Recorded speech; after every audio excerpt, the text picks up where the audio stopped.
Good morning student. ये आपके 12th class biology के 3rd चैप्टर का सेकंड लेक्चर है। इसके पहले वाले लेक्चर में हम लोग ने मेल रिप्रोडक्टिव सिस्टम के बारे में पढ़ा था। आज हम फीमेल रिप्रोडक्टिव सिस्टम के बारे में पढ़ेंगे।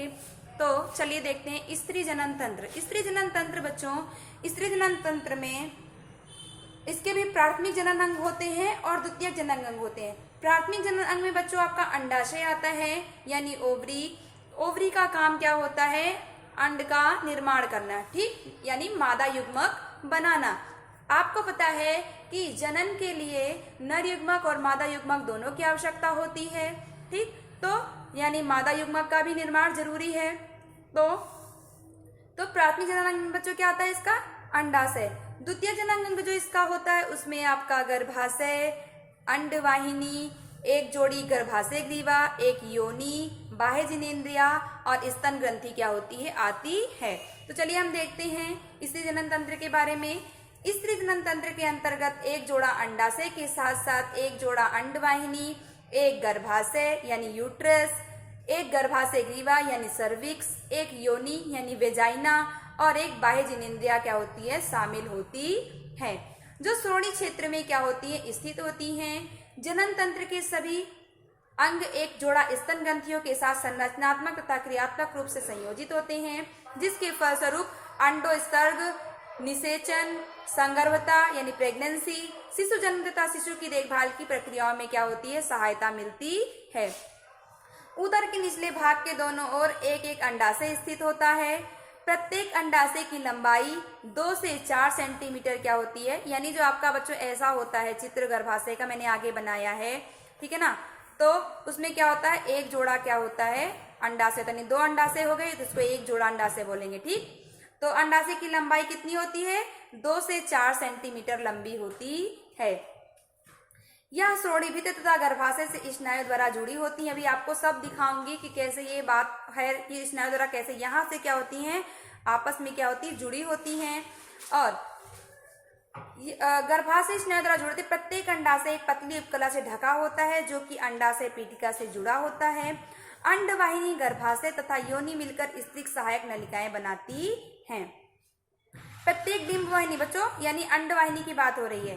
डिंबवाहिनी नली लगभग 10 से 12 सेंटीमीटर की क्या होती है? लंबी होती है, जो प्रत्येक अंडाशय की परिधि से चलकर गर्भाशय तक जाती है।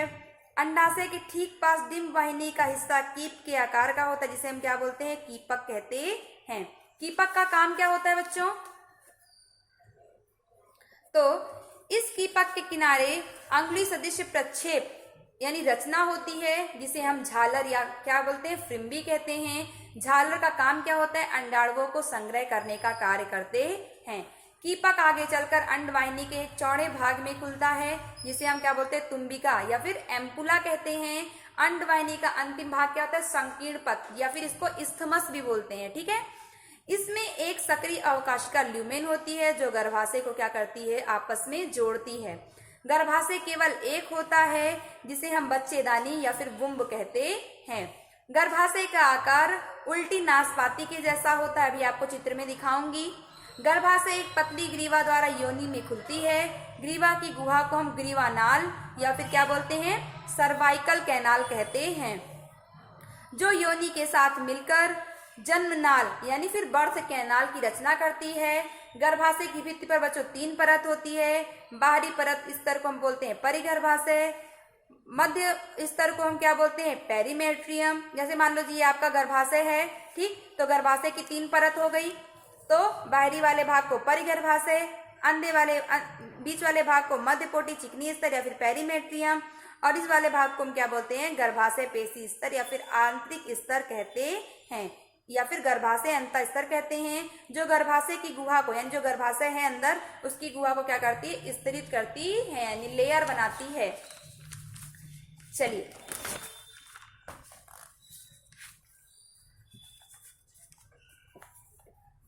अंडाशय के अंदर अंडाणु का निर्माण होता है, जो कि मादा युग्मक है। झालर का कार्य क्या होता है? अंडाणु को आकर्षित करना। जैसे ये देखिए मैंने एक नॉर्मल सा चित्र बना दिया है, ये आपके अंडाशय की रचना है, ठीक, ये आपके अंडाशय है, ये वाला भाग, यहाँ पे दो आपके क्या हो गए, अंडाणु हो गए। ये अंगुली सदृश रचना ये क्या हो गई आपकी, झालर हो गई।